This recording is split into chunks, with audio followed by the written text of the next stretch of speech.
بسم اللہ الرحمن الرحیم. In the name of Allah, the Beneficent,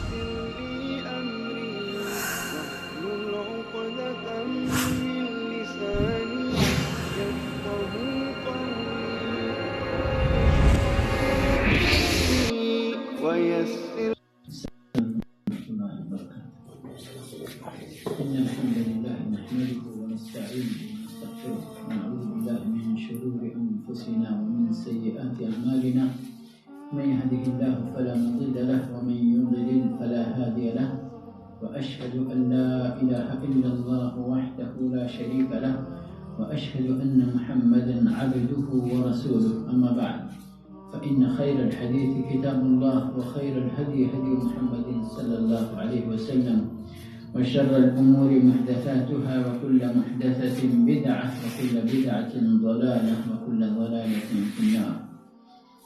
أعوذ بالله السميع العليم من الشيطان الرجيم. وقالوا ما هي إلا حياتنا الدنيا نموت ونحيا وما يهلكنا إلا الدهر وما لهم بذلك من علم إن هم إلا يظنون. رب اشرح لي صدري ويسر لي امري واحلل عقدة من لساني يفقهوا قولي. رب زدني علما رب زدني علما رب زدني علما. اللهم ارنا الحق حقا وارزقنا اتباعه وارنا الباطل باطلا وارزقنا اجتنابه. حمد و صلاۃ کے بعد آج انشاءاللہ یہ درس اس مبارک کتاب کی کے 2 ابواب پر مشتمل ہوگا. ان کی بات مختصر ہے تو انشاءاللہ تاکہ جلدی اس کتاب کو مکمل کیا جائے اللہ کی توفیق سے، اور اس کے بعد انشاءاللہ دیگر کوئی سلسلہ انشاءاللہ شروع کریں گے. تو پہلا جو باب ہے، باب من سب الدہر فقد آذى اللہ، باب ہے اس مسئلے کے بیان میں کہ جس شخص نے بھی زمانے کو گالی دی، برا بھلا کہا، فقد آذى اللہ، تو اس شخص نے اللہ کو تکلیف پہنچائی، اللہ کو تکلیف پہنچائی. اور اب آپ خود سمجھ سکتے ہیں کہ اگر کوئی بندہ اپنے عمل کے ذریعے اپنے رب کو، اللہ تبارک و تعالیٰ کو تکلیف پہنچائے تو اس کے اس عمل کا حکم شریعت کے اندر کیا ہوگا. تو آج پہلا جو باب ہے اس درس کے اندر وہ اسی مسئلے کے تعلق سے ہے، اور اس کی وضاحت اس طرح سے کہ اللہ رب العالمین کو تکلیف بندہ کیوں پہنچا بیٹھتا ہے جب زمانے کو گالی دیتا ہے. کہ دراصل جو کچھ بھی اس کائنات میں ہوتا ہے وہ کس کے حکم سے ہوتا ہے؟ اللہ کے حکم سے ہوتا ہے. چاہے آپ کو خوشی کی کوئی بات پہنچے یا کوئی تکلیف پہنچے، کوئی نعمت ملے، کسی مصیبت کا سامنا کرنا پڑے، سب کچھ اللہ کی طرف سے ہوتا ہے. تو جب آپ مصیبت سے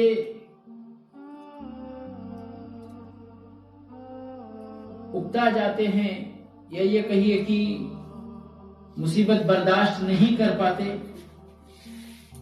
اور جزا فضا کرنے لگتے ہیں،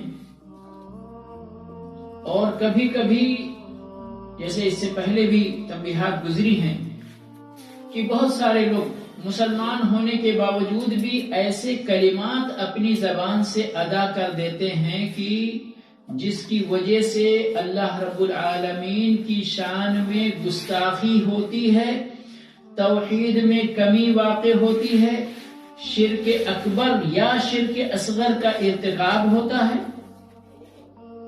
یہاں بھی بہت سارے لوگ ایمان ہونے کے باوجود، توحید کا عقیدہ سمجھنے کے باوجود، توحید پر قائم رہنے کے باوجود غفلت کا شکار ہو جاتے ہیں، اور چونکہ مصیبت برداشت نہیں کر پاتے، صبر نہیں کر پاتے، جزا فضا کا ایک مظہر ہے کہ زمانے کو گالی دینا شروع کر دیتے، گردش ایام کو کوسنا شروع کر دیتے.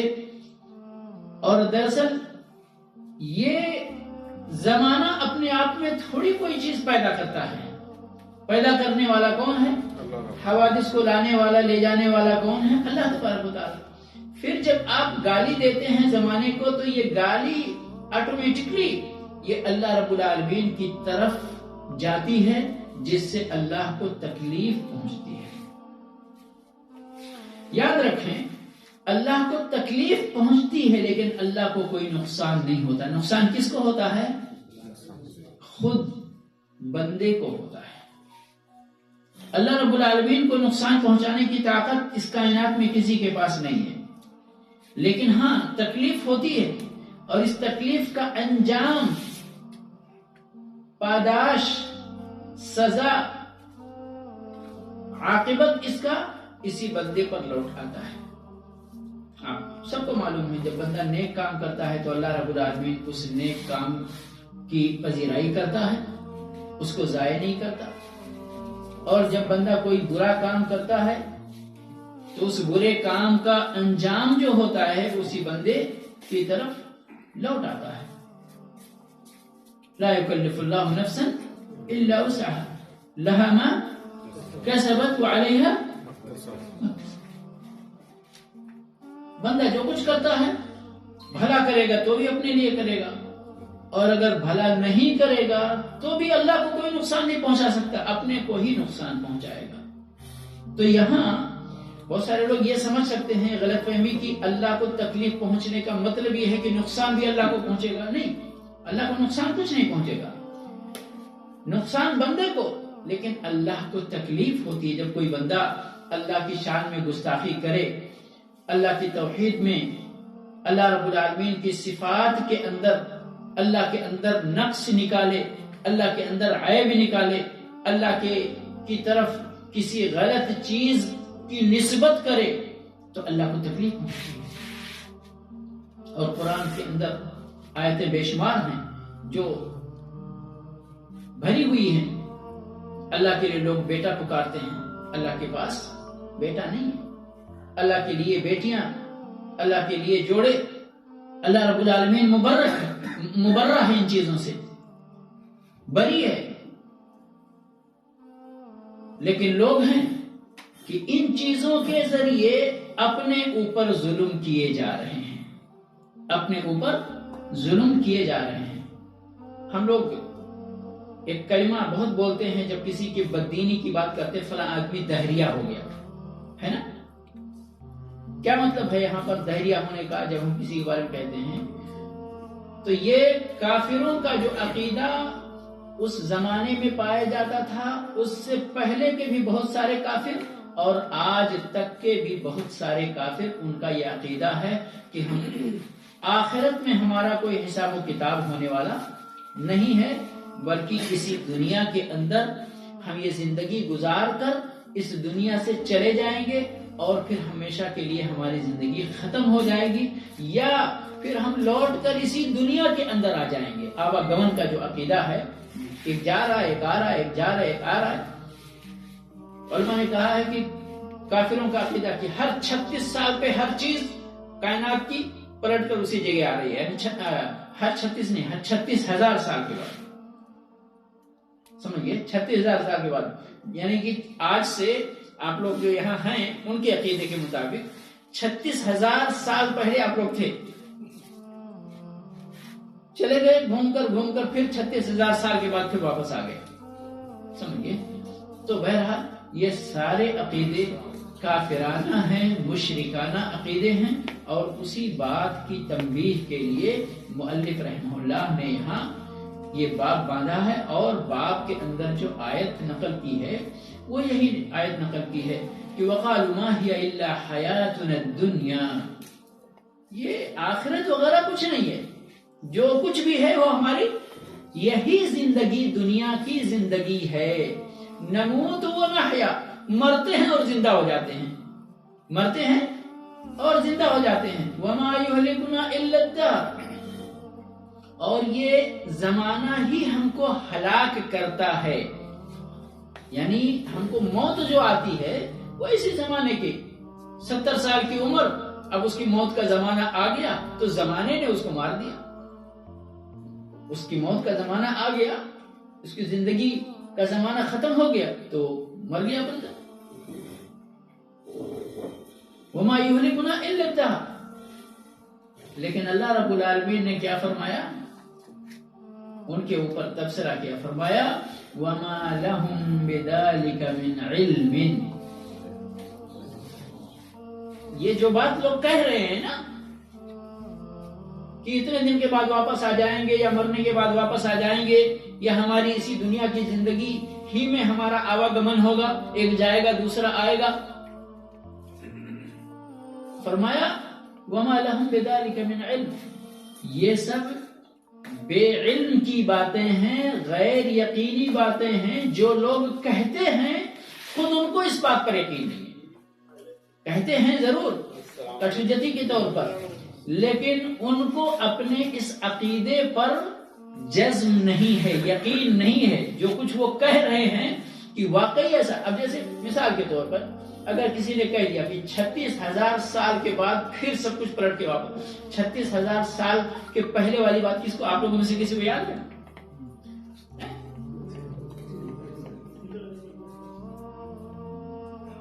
یہ جو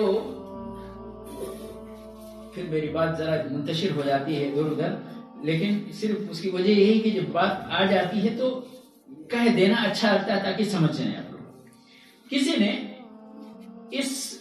اس فلسفے اور اس عقیدے کے جواب میں، ہے نا عقیدہ ہمارے ہاں کہ جو اس جنم میں اچھا کام کرے گا اس کو اگلے جنم میں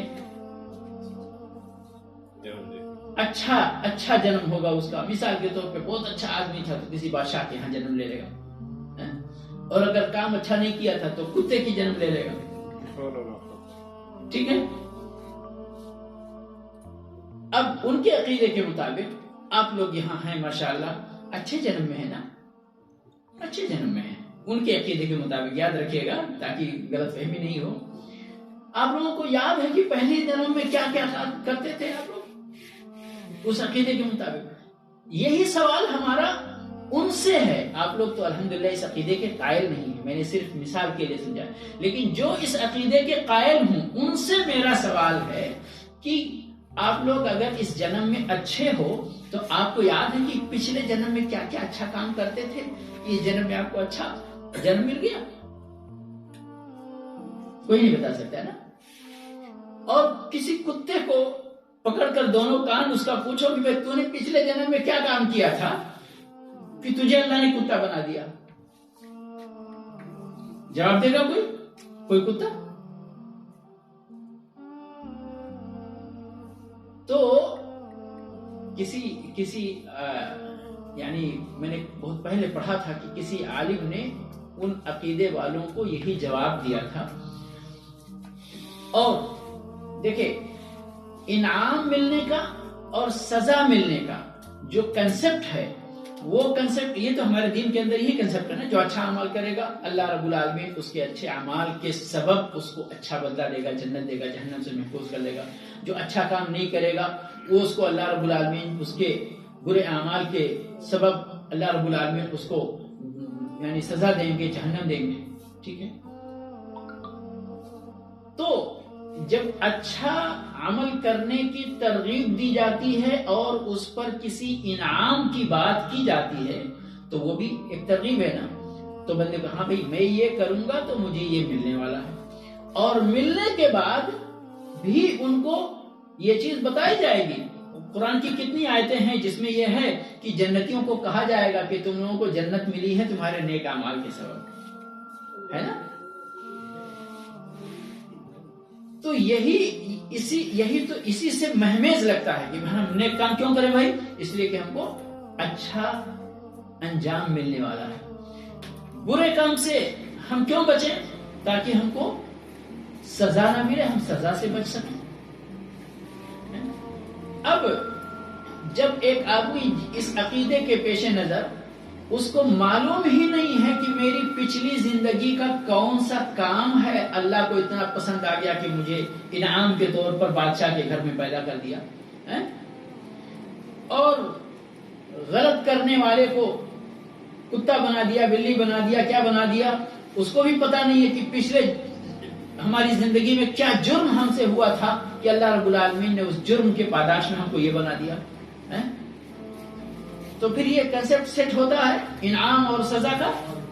معلوم ہے نہیں آپ کو کہ آپ کو انعام کس وجہ سے ملا اور سزا کس وجہ سے ملی ہے؟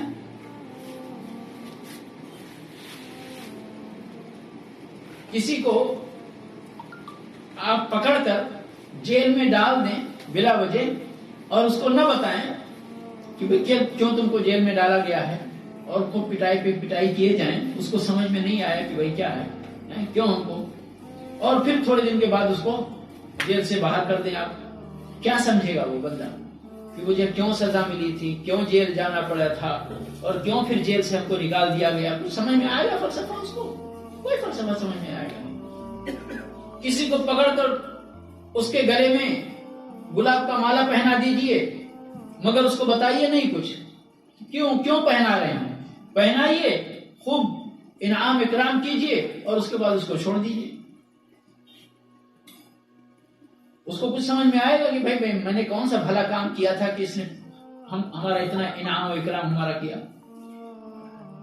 تو یہ ہے میرے بھائی، یہ تو ہماری شریعت کا کنسپٹ ہے کہ آپ نیک اعمال کرو گے تو اللہ رب العالمین کے ہاں آپ کے نیک اعمال کی پذیرائی ہوگی، برے کام کرو گے تو برے سزا سے دوچار ہونا پڑے گا.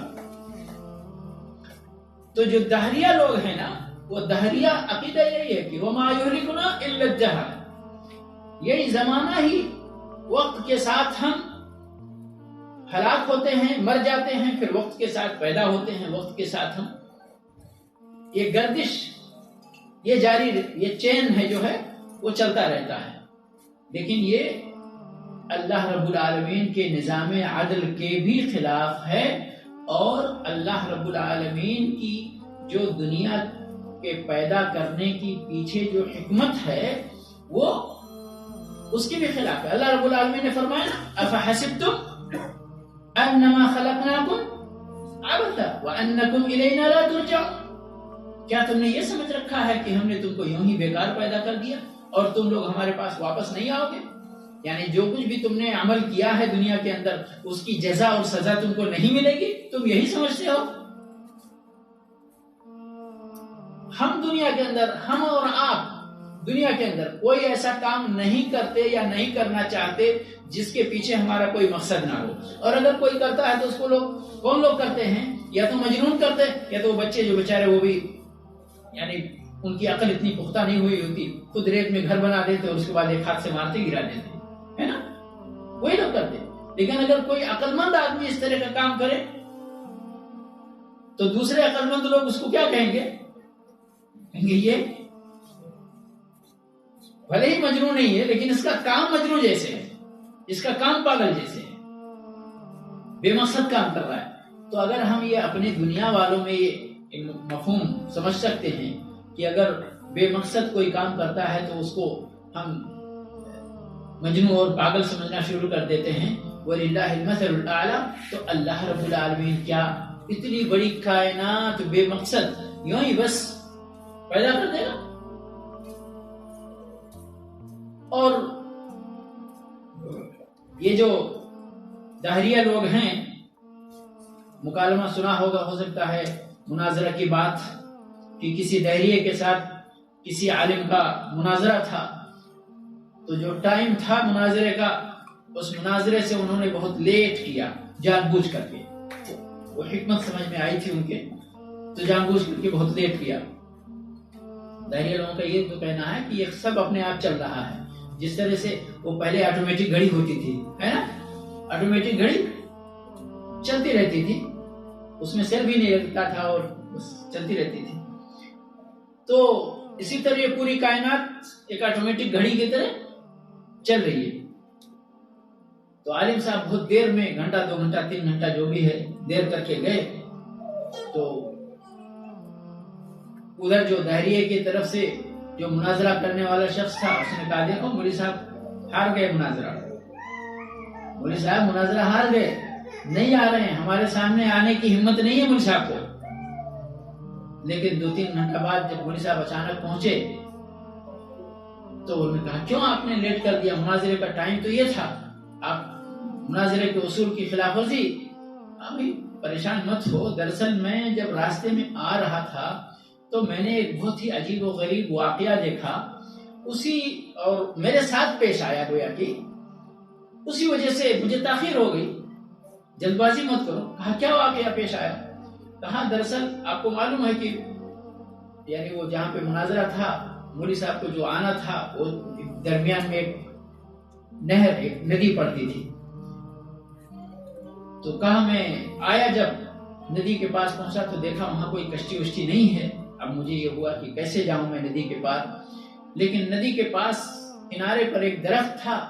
اچانک میں اسی پسو پیش میں تھا کہ وہ درخت کٹنا شروع ہو گیا، اچانک کٹ گیا، کٹ کے پٹرے بن گئے، پٹرے سے کشتی بن گئی، کشتی سے وہ دریا میں آ گئی، پھر مجھے اب کشتی مل گئی تو میں اس کشتی پہ بیٹھ کر آیا ہوں مناظرہ کرنے کے۔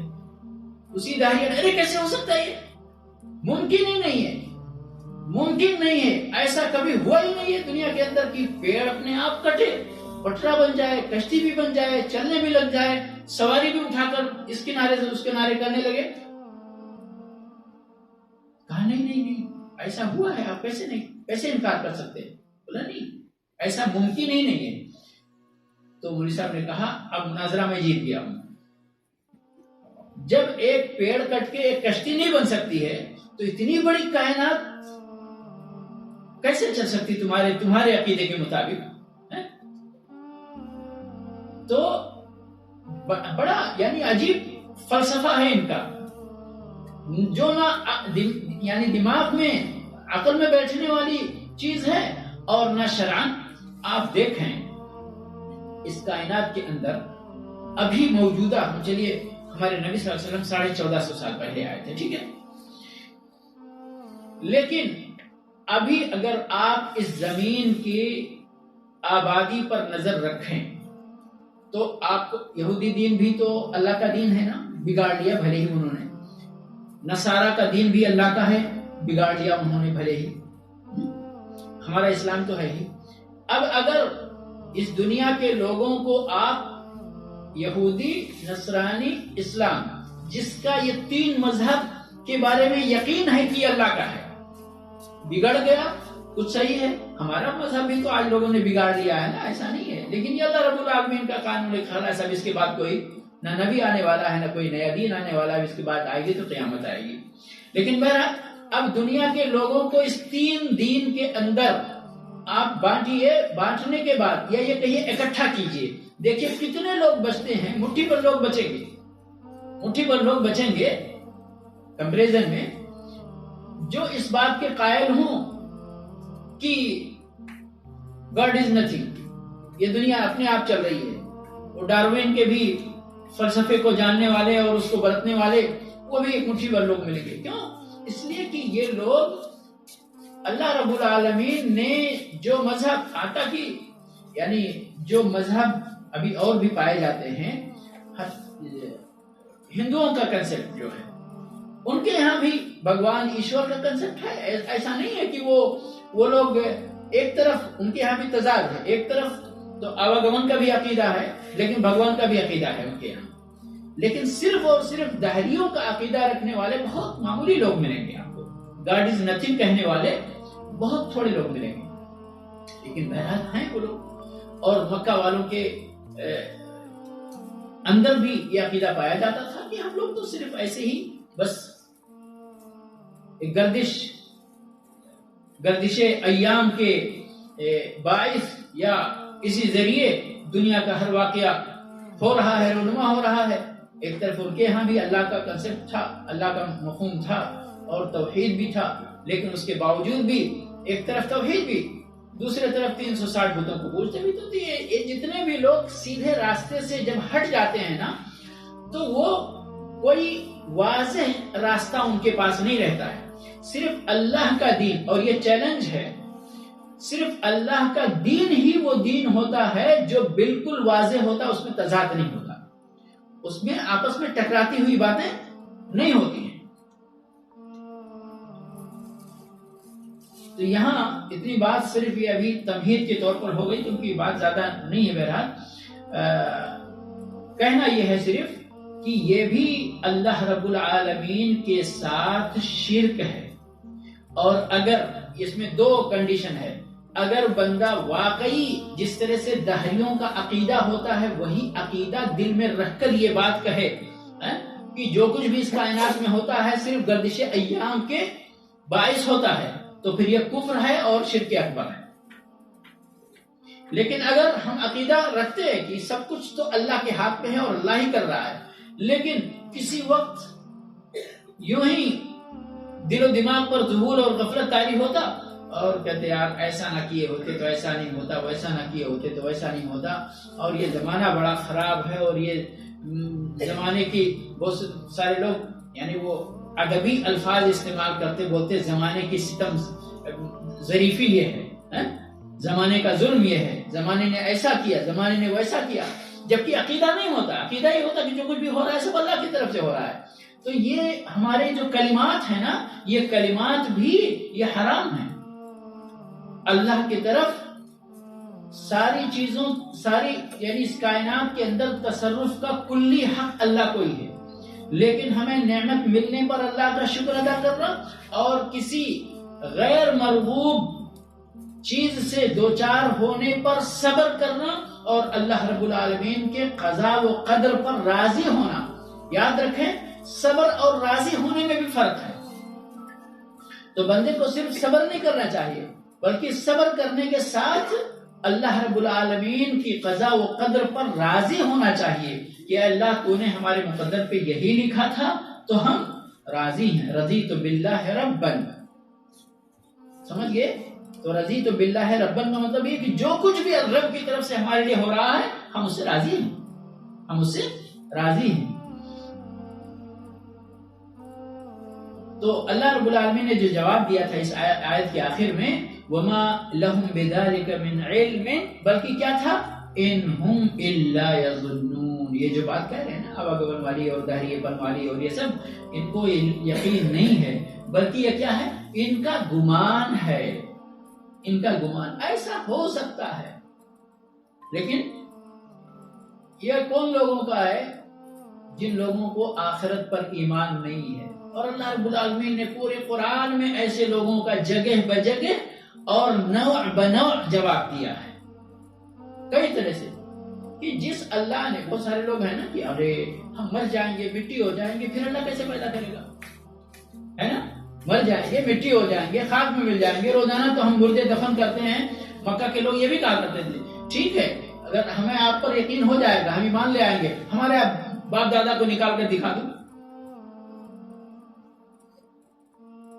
تو نبی جو ہے دراصل جب اس کی طاقت سے اوپر اس کے قوم کے لوگ مطالبہ کرتے تو نبی کیا کہتا میں نبی ہوں، میں اللہ نہیں ہوں. یہ کام کس کا ہے؟ اللہ کا ہے. مردوں کو زندہ کرنا یہ میرا کام نہیں ہے. ہاں اگر اللہ رب العالمین بطور معجزہ کسی نبی کو دے دے تو وہ بھی اللہ کا ہی کرشمہ ہے، اس نبی کا کرشمہ نہیں ہے. اس نبی کے ہاتھ پر اللہ رب العالمین نے اس معجزے کو جاری کیا ہے. جاری کرنے والا کون ہے؟ اللہ رب العالمین. سورہ مائدہ پڑھیے یا عیسیٰ علیہ السلام کے بارے میں جہاں جہاں باتیں آئی ہیں پڑھیے. کہیں بھی عیسیٰ علیہ السلام نے جو معجزات اللہ نے ان کے ہاتھ پہ رکھے تھے بغیر اللہ کی اجازت کے نہیں کہا. فرمایا یہ سب کام جو میرے ہاتھ پہ ہوتا ہے یہ سب کیسے ہوتا ہے؟ اللہ کی اجازت سے ہوتا ہے. میں زندوں کو مردہ کرتا ہوں، میں مریضوں کو شفا دیتا ہوں، میں اندھے کو جو ہے آنکھ والا بینائی والا بنا دیتا ہوں. لیکن کیسے؟ یہ سارے کام کسے ہوتے ہیں؟ اللہ کی اجازت سے ہوتے ہیں. اللہ کرواتا ہے میرے ہاتھ پر.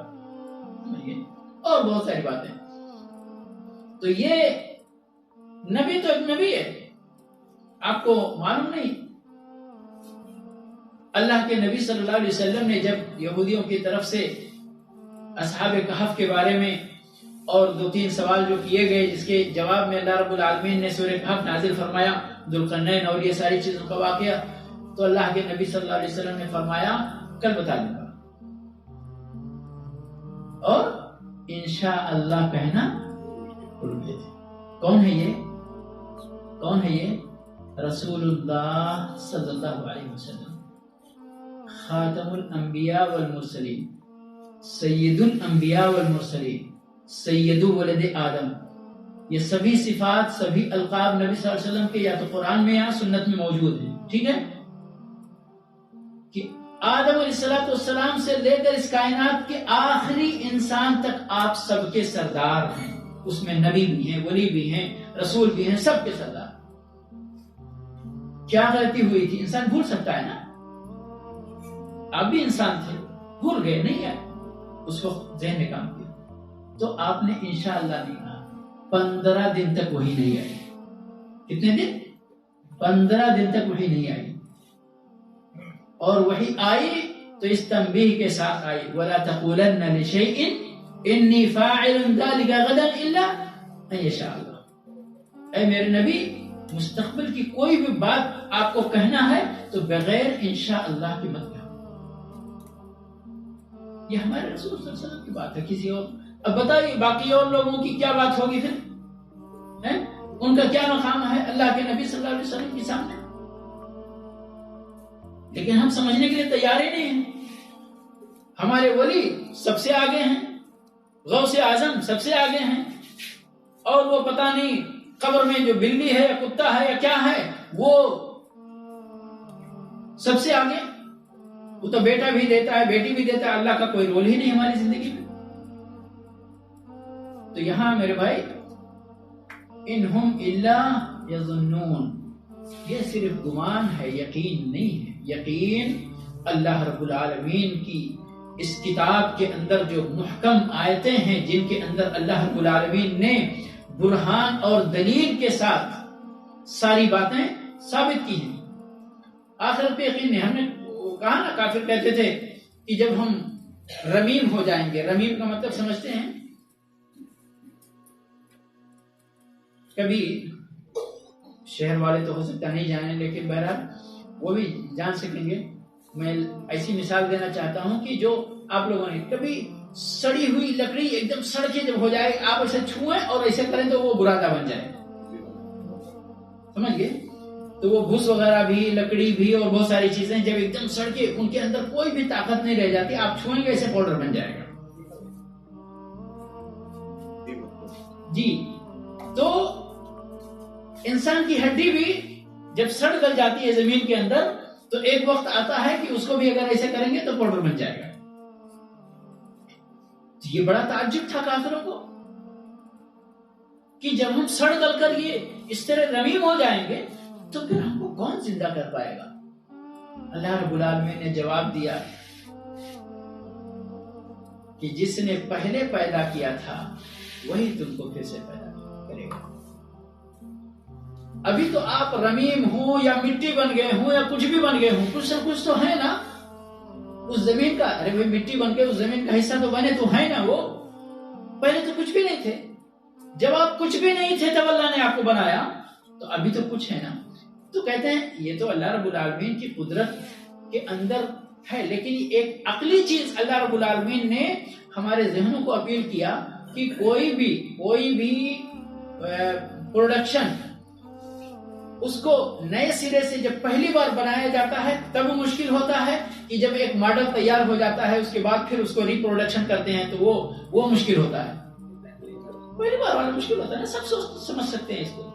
تو اللہ رب العالمین نے کہا کہ جب تم کچھ بھی نہیں تھے تب تو ہم نے تم کو پیدا کر دیا، اب تو کچھ نہ کچھ تو تم بن گئے ہو، تو دوبارہ پیدا کرنا ہمارے لیے کیا ہے؟ اور اس طرح کی بے شمار. بس شرط یہ ہے کہ قرآن پڑھیں اور ترجمہ کے ساتھ پڑھیں، مختصر کوئی تفسیر مل جائے تو اس کے ساتھ پڑھیں. تو یہ سب باتیں جو یہ دروس میں آپ سنتے ہیں نا، میں بہت ساری باتیں یوں ہی ہوائی، کیونکہ میں حافظ نہیں ہوں، مفہوم یاد رہتا ہے، قرآن کی آیت نہیں یاد ہوتی، میں صراحت میں بتاتا ہوں.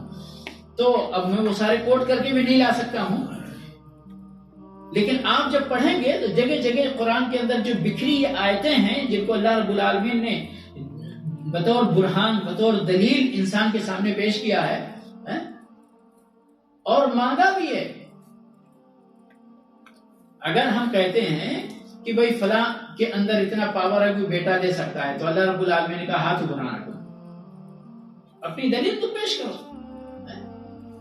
اللہ نے تو جتنے انسان ہیں، اللہ رب العالمین نے آدم علیہ السلام کو پیدا کیا اور اس کے بعد پھر تخلیق کی کا وہ چین بنا دیا اپنی قدرت سے، اپنی حکمت سے، وہ چل رہا ہے. اللہ رب العالمین نے تو مکھی بھی پیدا کرنے کا چیلنج کیا نا. پیدا کرنا تو دور کی بات، اگر وہ مکھی لے کر کچھ تمہارے پاس سے اڑ جائے تو ذرا اس کو چھین کر دکھا دو. کوئی بھی یعنی عقل آنی چاہیے. کوئی قبر والا، کوئی بت، کوئی پتھر، کوئی اسٹیچو، مکھی اس کے پاس سے کچھ لے کر اگر اڑ جائے تو کوئی ہے ایسا جو اس سے چھین سکتا ہے؟ پھر بھی دعویٰ ہے کہ وہ خدا ہے، پھر بھی دعویٰ ہے کہ وہ دینے والا ہے، پھر بھی دعویٰ ہے کہ وہ داتا ہے. تو دعویٰ سے صرف کام نہیں چلتا، دعویٰ سے دلیل بھی دینی پڑتی ہے.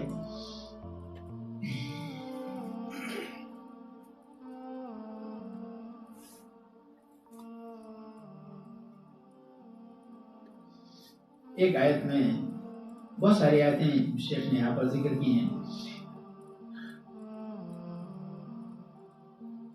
وقالوا اذا كنا عظاما ورفاتا انا لمبعوثون خلقا جديدا. لوگوں نے کہا کہ جب ہم ہڈی بن جائیں گے اور رفات بن جائیں گے، وہی گلی ہوئی ہڈی، انا لمبعوثون خلقا جديدا، کیا ہم کو پھر سے پیدا کیا جائے گا؟ قل كونوا حجارة او حديدا او خلقا مما يكبر في صدوركم. چاہے پتھر بن جاؤ، چاہے لوہا بن جاؤ، یا اس سے بھی بڑی چیز اگر تمہارے دل میں کچھ ہے تو وہ بھی بن جاؤ. فَسَيَقُولُونَ مَن يُعِيدُنَا.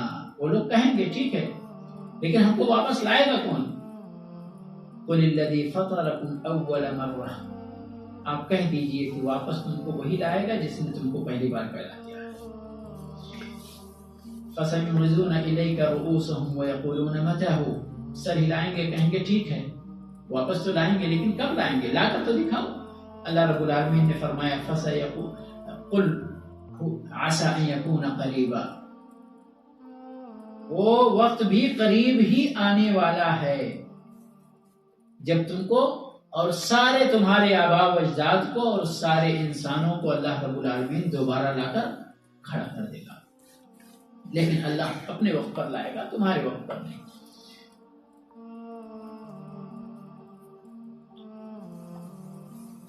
صحیح حدیث کے اندر ابو ہریرہ رضی اللہ تعالیٰ عنہ سے روایت ہے، نبی اکرم صلی اللہ علیہ وسلم نے ارشاد فرمایا، قال اللہ تعالی، حدیث قدسی ہے، فرمایا یؤذینی ابن آدم. آدم کی اولاد مجھے اذیت پہنچاتا ہے. یسب الدہر، دہر کو گالی دیتا ہے. وانا الدہر اقلب اللیل والنہار، زمانے کو گالی دیتا ہے اور میں ہی زمانہ ہوں، رات اور دن کو آگے پیچھے لاتا ہوں، پلٹتا ہوں. وفی روایہ لا تسب الدہر، زمانے کو گالی مت دو، فإن اللہ هو الدہر، کیونکہ اللہ تبارک و تعالی ہی زمانہ ہے. یہاں پر یہ مفہوم اپنے ذہن میں کلیئر کر لیں کہ اس کا یہ مطلب نہیں ہے کہ اللہ رب العالمین کی ذات یہ ہمارے گزرتے سیکنڈوں، منٹوں، گھنٹوں، ہفتوں، مہینوں، سالوں کے اندر محیط ہے یا محصور ہے. نہیں، اس کا مطلب یہ ہے کہ زمانے کے اندر زمانے کی گردش سے لے کر زمانے کے حادثات تک کس کی کرشمہ سازی ہے؟ اللہ رب العالمین.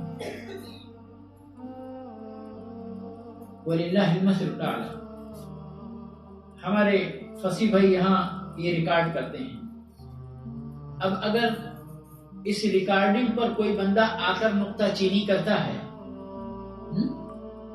تو فصیح بھائی کیا سمجھیں گے؟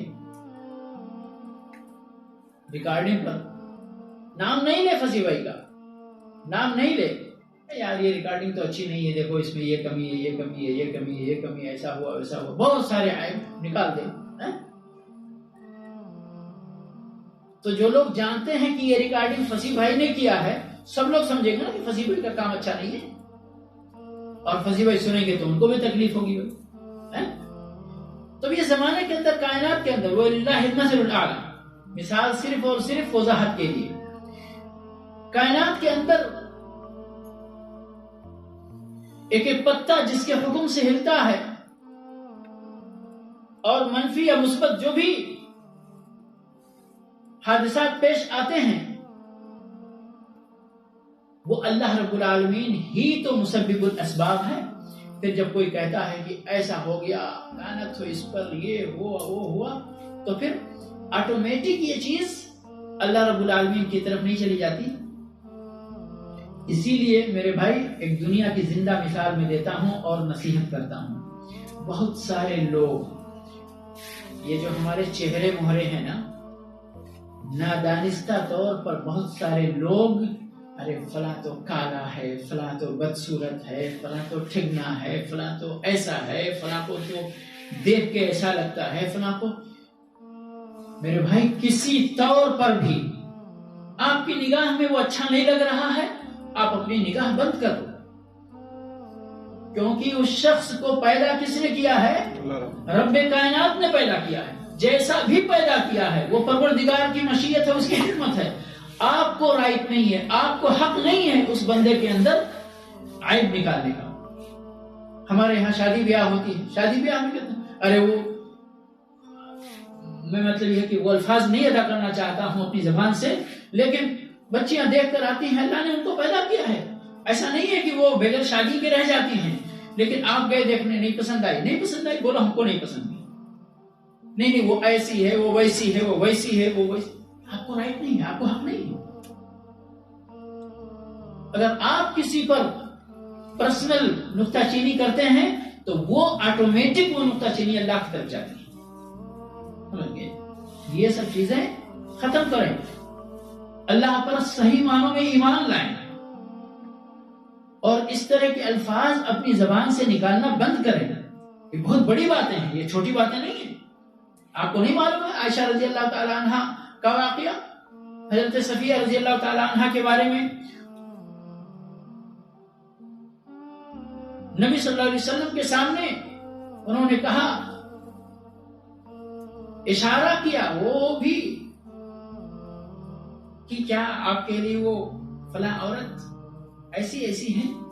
علماء نے کہا کہ ان کا قد تھوڑا چھوٹا تھا، تو اسی قد کی طرف اشارہ کر کے عائشہ رضی اللہ تعالی عنہ نے اللہ کے نبی صلی اللہ علیہ وسلم کے سامنے کہا تھا، وہ بات ذکر کی تھی، اور کہنے کا مطلب یہ تھا کہ ان میں آپ کو کیا خوبی نظر آتی ہے جبکہ ان کا قد چھوٹا ہے۔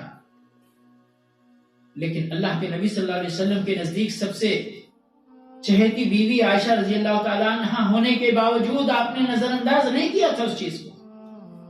کہا یا عائشہ لقد قلتی کلمۃ لو مزجت بماء البحر لمزجته، فرمایا عائشہ تم نے ایک ایسی بات کہہ دی ہے، اگر اس کو سمندر میں ڈال دیا جائے تو سمندر کا پانی کڑوا ہو جائے گا۔ سمجھ گئے کتنی سی بات کہی تھی، کیا کہا تھا انہوں نے،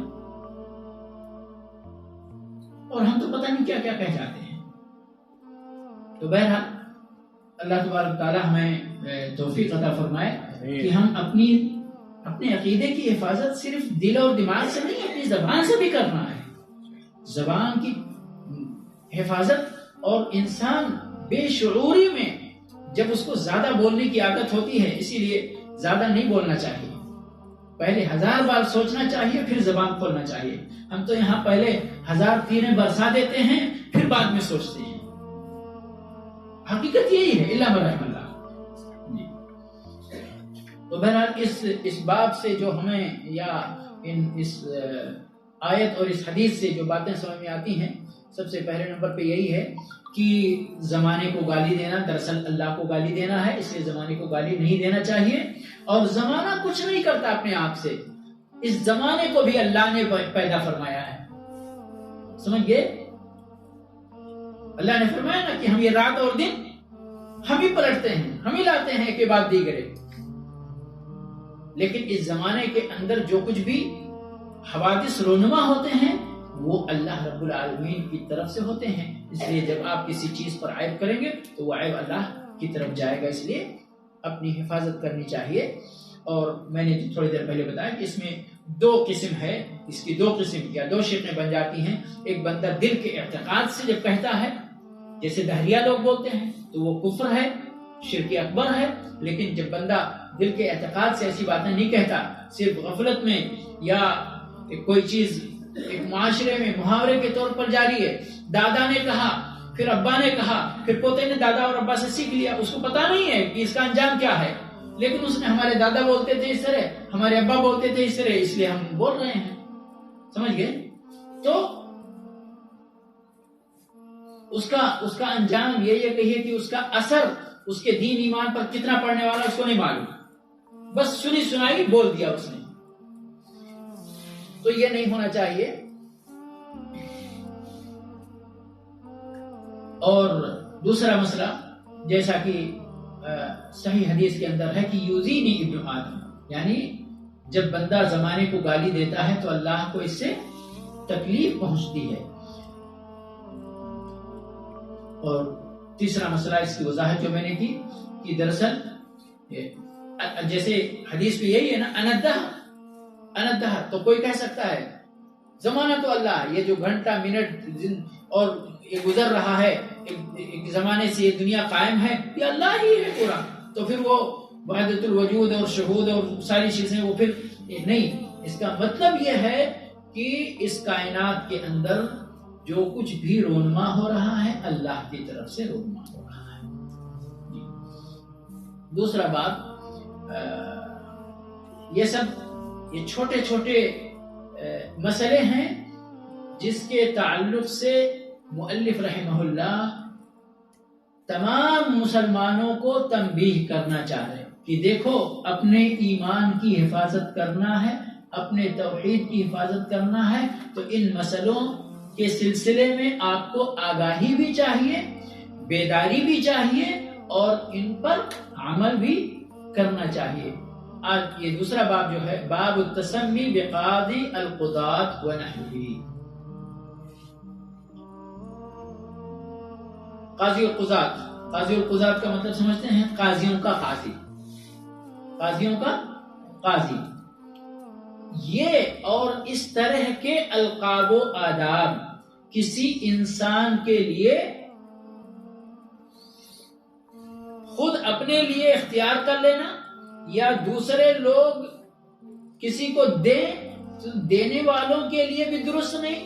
اس کو پھر وہ شخص قبول کر لیتا ہے، اس کا قبول کرنا بھی اس کے لیے درست نہیں. نہ خود اختیار کر لے پھر لوگ اس کو اس کے اختیار کے مطابق اسی لقب سے جاننے لگیں، اور نہ دوسرے لوگ کسی انسان کو ایسے القاب دیں جس سے اللہ کی شان میں گستاخی ہونے والی ہو، اور اگر لوگ دیتے بھی ہیں تو اس کو پھر بندے کو قبول نہیں کرنا چاہیے. قاضی القضات کا مطلب قاضیوں کا قاضی کون ہے؟ اللہ رب العالمین. کیونکہ آخری عدالت اور سب سے بڑی عدالت تو میدان محشر میں لگنے والی ہے. ہم کورٹ میں جاتے ہیں، قاضی اللہ جزائے خیر دے بہت ساروں کو جب ان کو صبح ہوتا ہے کہ یہ ذرا دائیں بائیں کر رہا ہے تو کہتے ہیں یاد رکھو، کیونکہ ان کے سامنے ایک سسٹم ہے، اسی سسٹم اور انہی نظام اور قوانین اور ضوابط کے مطابق ان کو فیصلے دینے ہیں، ظاہر کے مطابق فیصلے دینے ہیں جو آپ کہیں گے. اور اللہ کے نبی صلی اللہ علیہ وسلم نے خود اس چیز کی براءت کا اظہار کیا ہے کہ دیکھو کسی کی چرب زبانی کی بنیاد پر اگر میں اس کے حق میں فیصلے دے دوں تو یاد رکھو یہ دنیا کا فیصلہ ہے، آخرت کا فیصلہ ہوگا نہیں. سب لوگوں کو یہ چیز جان لینا چاہیے. ہمارے انڈیا پاکستان کے اندر پیسے کے بل پر سیاسی طاقت اور قوت کے بل پر دوسرے کی زمین، دوسرے کا مال، دوسرے کا کتنی چیزیں ہتھیار لیتے، ہڑپ لیتے، ذرہ برابر بھی ڈر نہیں ہے.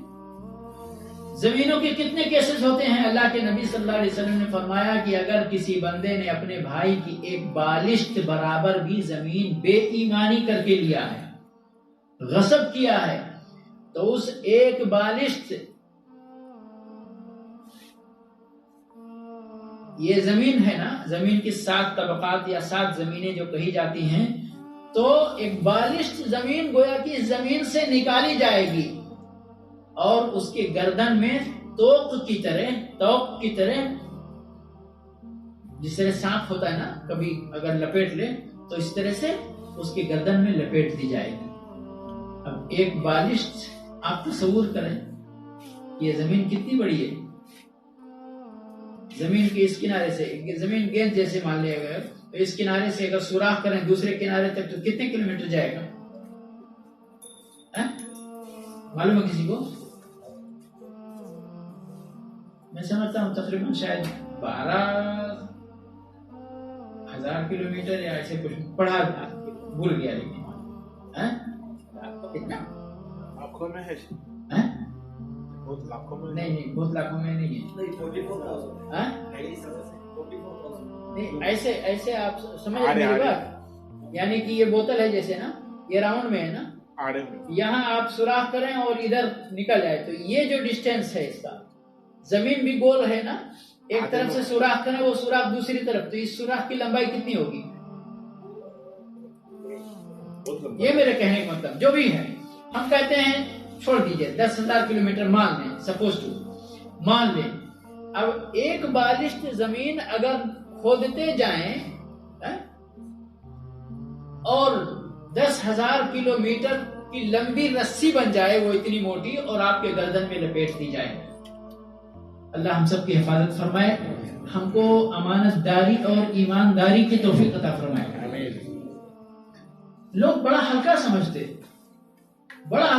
حتیٰ کہ وہ کسان بھی جو ہے، کسان کا کام بڑا اچھا ہے، لیکن جب ایمانداری اور امانت داری پہ رہے، وہ کسان بھی اپنے کھیت سے، یہاں تک کھیت ہے اس کا، اس سال جتائی کیا تو 4 انچی لے لیا، پھر دوسرے سال جتائی کیا تو 4 اور لے لیا، تیسرے سال جتائی کیا تو 4 اور لے لیا، ایسے کرتے کرتے وہ بیچ میں جو میڑ ہوتی ہے نا، وہ 1 میٹر کی میڑ ہوتی ہے تو دھیرے دھیرے 2 فٹ کی بچتی ہے جی۔ اور اگر آپ کا پڑوسی وہ بھی آپ ہی جیسے ہے تو کچھ دن کے بعد وہ میڑ غائب ہونا شروع ہو جاتا ہے۔ یہ ایک بالشت کی بات ہے، اور اگر آپ نے کسی کا 10-20 فٹ اور 10-20 میٹر لے لیا ہے تو کیا ہوگا؟ آسان نہیں ہے معاملہ میرے بھائی، آسان نہیں ہے۔ اگر ہمارا ایمان آخرت پر نہیں ہوتا، جیسے کہ دہریوں کا ایمان ہے، کسی دنیا میں ہے، کھائے پیے عیش کیے مر گئے، پھر دوبارہ اچھے ہیں تو اچھی زندگی، برے ہیں تو بری زندگی واپس آ گئی، تو کوئی بات نہیں، لیکن ہمارا ایمان تو آخرت پر ہے جی۔ تو بات یہاں سے نکلی تھی کہ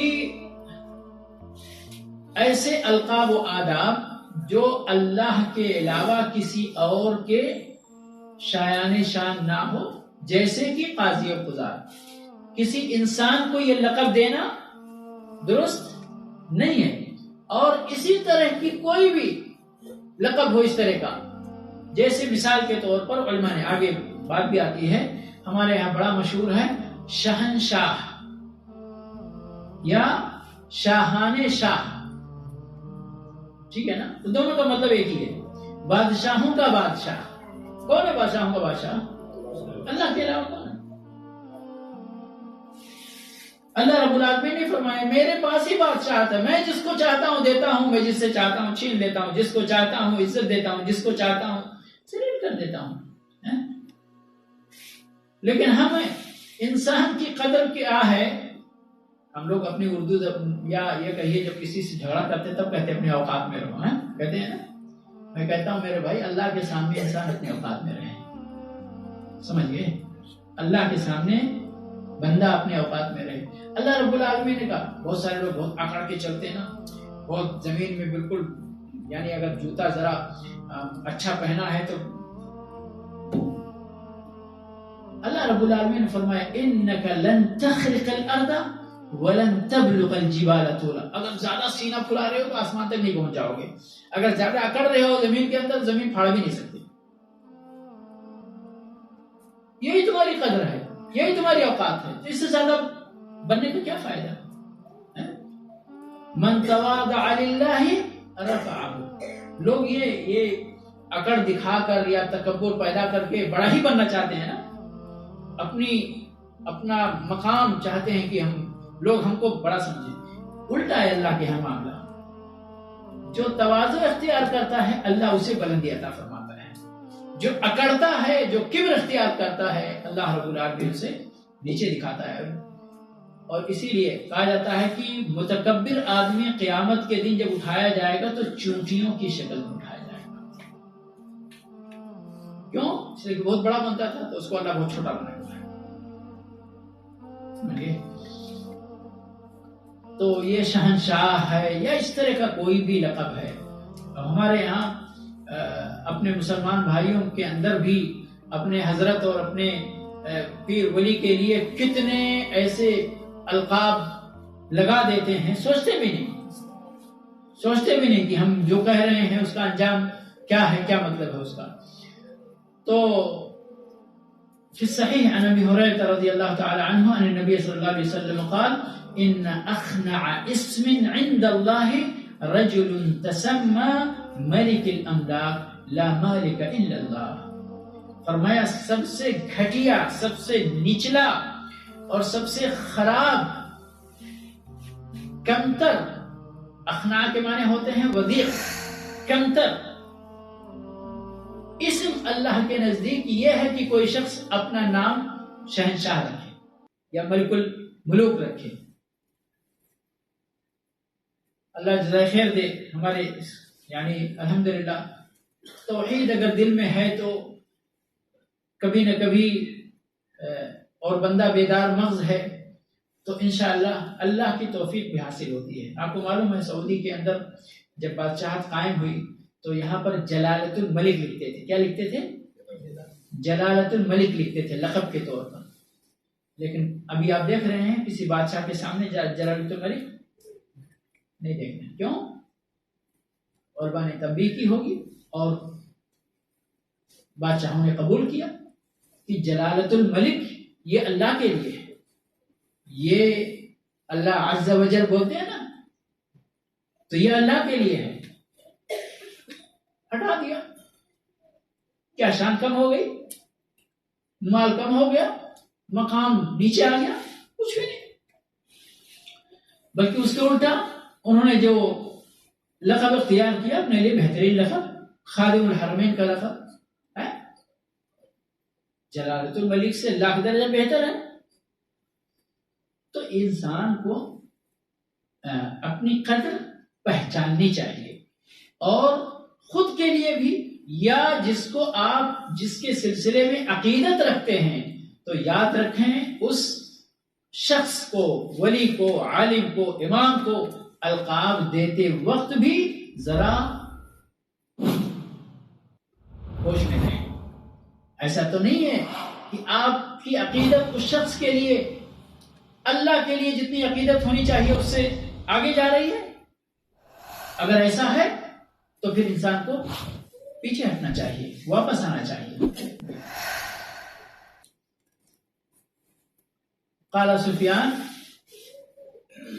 ثوری رحمۃ اللہ علیہ فقیہ گزرے ہیں، کہتے ہیں مثل شاہان شاہ، یعنی کہ ملک الملوک یا ملک الاملاک کا جو ہے، ہمارے مغل جو ہندوستان پر حکومتیں کی ہیں ان کے القاب میں دیکھیں آپ کتابوں، پرانی کتابیں پڑھیں، شہنشاہ، جہاں خان، یہ سارے القاب اللہ کے علاوہ کسی اور کے لیے جائز نہیں ہے. شہنشاہ کا بھی بڑا معاملہ ہے. تو کیا انجام ہوا؟ سب کے سامنے وفي رواية أغيظ على الله يوم القيامة أخبث. جو اخنع کا لفظ جو گزرا ہے کہ سب سے نیچا نام، تو اغیظ علی اللہ کہ اللہ کو غیظ و غضب کے اندر مبتلا کرنے والا نام، اور اسی طرح سے اخبث، اور ناموں میں سب سے خبیث نام. یہ ساری کلمات بعض روایتوں کے اندر والے بہرحال انسان کو اپنی عقیدے توحید کی حفاظت کرنی چاہیے. اپنے آپ کو ہر دونوں طریقے کے شرک سے بچانا چاہیے. شرک اکبر سے بھی بہت سارے لوگ الحمدللہ اللہ کی توفیق ہے شرک اکبر کو سمجھتے ہیں، لیکن یہ شرک اصغر کا جو معاملہ ہے، اور دیکھیے مولوی رحمہ اللہ کو چند ابواب سے لے کر برابر یہ سب دونوں کا امکان ہے. لیکن عام طور پر مسلمانوں کے اندر شرک اکبر والا عقیدہ عام طور پر نہیں ہے، لیکن شرک اصغر غفلت کی وجہ سے پایا جاتا ہے. لیکن اس پر بھی یہ تنبیہات جاری ہیں کہ انسان کو اپنے عقیدہ توحید کی حفاظت کرتے ہوئے ہر دونوں طرح کی شرک سے بچے. اللہ رب العالمین سے دعا ہے پروردگار ہمیں توفیق عطا فرمائے کہ ہم اس دنیا کے اندر جب تک جئیں ایمان کامل کے ساتھ جئیں, اسلام اور عقیدہ توحید کے ساتھ جئیں. جب بھی دنیا سے رخصت ہو عقیدہ توحید کلمہ لا الہ الا اللہ محمد رسول اللہ کے ساتھ لساني يفقه قولي رب اشرح لي صدري ويسر لي أمري واحلل عقدة من لساني يفقه قولي رب اشرح لي صدري ويسر لي أمري واحلل عقدة من لساني يفقه قولي.